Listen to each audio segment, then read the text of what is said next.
السلام عليكم. النهاردة هنشرح حاجة تانية في الجدول. احنا الجدول اللي احنا صممناه ده كان جدول صممناه يدوي، يعني احنا اللي عملنا الالوان وتنسيق الجدول والاطارات الخاصة بيه والليستة الخاصة بالفلتر وهكذا.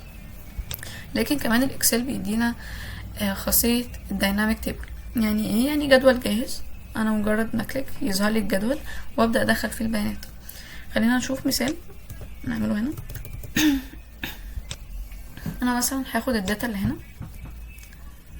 هي كده، هاخدها كوبي حاجة احطها هنا. طبعا انا عايزة الداتا دي يعني من غير اي فورمات، يعني من غير اللون اللي انا حددته ولا السايز ولا اللون الباك جراوند. فلما احب اخد حاجة تكون بالشكل ده زي ما انتم شايفين كده، النمبر والنيم وكل حاجة معمولة من غير فورمات، لونها اسود وصغير، بختار بيست وبعدين بيست اوبشن وفاليو. نرجع تاني نشوف. انا هقف هنا في الخلية اللي انا عايزة ينزل فيها راس الجدول الجديد، هعمل رايت كليك. في عندي بيست اوبشن فيها انواع كتير من الطريقة ان انا اعمل بيها بيست. في ان انا اعمل بيست فياخد الحاجة اللي عملت لها كوبي بالفورمات والسايز واللون وكل حاجة. وفي بيست از فاليو، يعني ايه؟ يعني ياخد القيمة بس اللي انا عايزاها، ما ياخدش اي حاجة خاصة بالفورمات من اللون والحجم، لا ياخدها ياخد القيمة بس هي اللي يعملها لي كوبي. وفي هنا ان هو ده لو انا بعمل كوبي الفانكشن فهو يعمل الفورميولاز ينزلها عادي من غير فورمات. في هنا ده ترانسبوز، ده الترانسبوز ان انا بدل ما اعمل الكوبي افقي زي ما انا اخداه افقي، لا ينزل لي رأسي، ولو انا اخداه رأسي يعمله لي افقي والعكس. تمام. هنا ان هو ياخد لي الفورمات ما ياخدش القيمة، اللي هو عكس الفاليو البيست از فاليو. ده بقى بيست الفورماتنج بس. يعني ايه؟ يعني انا هنا عايزة اعمل جدول جديد هيتحط فيه بيانات جديدة او راس جدول جديد، يعني جدول هيكون لداتا تانية خالص غير الداتا اللي انا مجمعها هنا، بس انا عايزة نفس التنسيقات اللي انا عاملاها للجدول بدل ما اقعد اعيدها تاني تمام واضيع وقت. لا انا عايزة نفس التنسيقات عشان ادخل في الموضوع على طول واكتب بياناتي واكتب الجدول ده هيكون عن ايه. مثلا هعمله عن حاجة تانية خالص، هعمله عن تأخيرات الموظفين، عن اي حاجة، بس انا عايزة نفس التنسيقات بالظبط. يبقى اختار بيست، هعمل كوبي وبعدين اروح اعمل بيست از فورماتنج، يعني هو هياخد لي بس الفورمات اللي انا عايزاه. هو خده بالغلط، اوكي تمام. فانا هختار best as value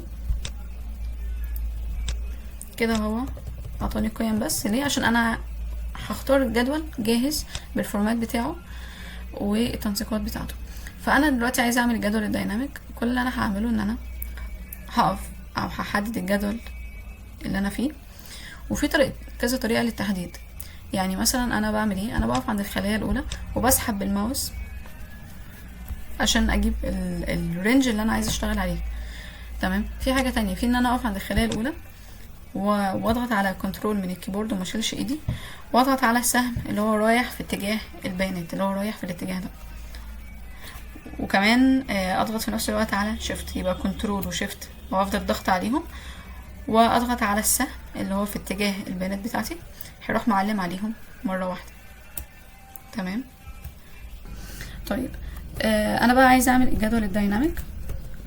هحدده زي ما قلت كنترول شيفت واضغط سهم يمين، حدده كده كله مرة واحدة، واروح عند فورمات از تيبل.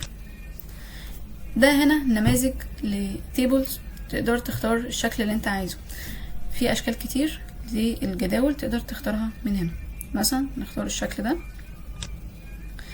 فهو هنا بيقولك ان الرينج اللي انت عايز تاخده هو رينج من M3 لغاية الU3. اوكي. فبيقولك هو ده رينج الجدول اللي انت عايزه، فانت هتقول له هيقولك طيب my table has headers، يعني هو الجدول اللي انت بتشتغل عليه already فيه headers او فيه راس للجدول. ما هي العنوان هو اللي انا حاطه، هي دي راس الجدول فعلا انا حطها. فهتعمل تشيك. ليه بنعمل تشيك؟ عشان يفهم ان هو ده فعلا الهيدر بتاع الجدول بتاعك، ده راس الجدول بتاعك. عشان لو ما عملتش تشيك وقلت اوكي هيعمل هو راس للجدول تمام غير اللي انت عاملها. خلينا نجرب. هنقول اوكي من غير ما اعمل تشيك. تمام. عمل ايه؟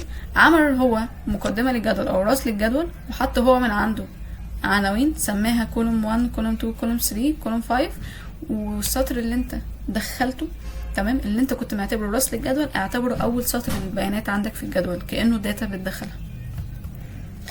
هنعمل كنترول زد عشان نرجع تاني للخطوة اللي احنا عايزينها. هرجع اعمل الجدول تاني قدامكم. هنروح عند من قائمة هوم، هنروح عند فورمات از تيبل. تمام. هنختار اي سيم من السيمز الموجودة، هيقول لنا ان هو ده الرينج، هنقول له اوكي. فلو نفترض ان انا مش هحدد اي حاجة غير راس الجدول بس، مش هحدد السطور اللي هشتغل فيها، وهقول اوكي اعتبر ان العناصر اللي انا حطاها هي دي راس الجدول، هقول له اوكي. هو منه لنفسه عمل لي اول سطر اللي هبدا ادخل فيه البيانات، يبقى هو كده عمل لي راس الجدول تمام، وعمل لي اول سطر هبدا ادخل فيه البيانات بتاعتي تمام، زي البيانات اللي انا دخلتها هنا. فخلينا ندخل البيانات عشان نعرف مميزات الجدول الدايناميك. انا هدخل اول حاجه اهو 1. فانا كده دخلت البيانات اللي عندي. لو تلاحظوا ان البيرث ديت انا دخلت تاريخ، فهو قرا رقم كده، قرا التاريخ على انه رقم. فزي ما قلنا في الفيديو الخاص اللي هو ادخال البيانات، لما بدخل تاريخ ويتقرا على انه رقم يبقى الخليه ما حددتش ان نوعه ديت. فاروح عند من قائمه هوم لنمبر فورمات واختار شورت ديت، فيقوم يحوله شورت ديت الشكل الصحيح بتاعه. طيب وانا السالري هنا مثلا عملته هحدد ان هو يتاخد بالعمله، يبقى ظاهر كده بالجنيه المصري.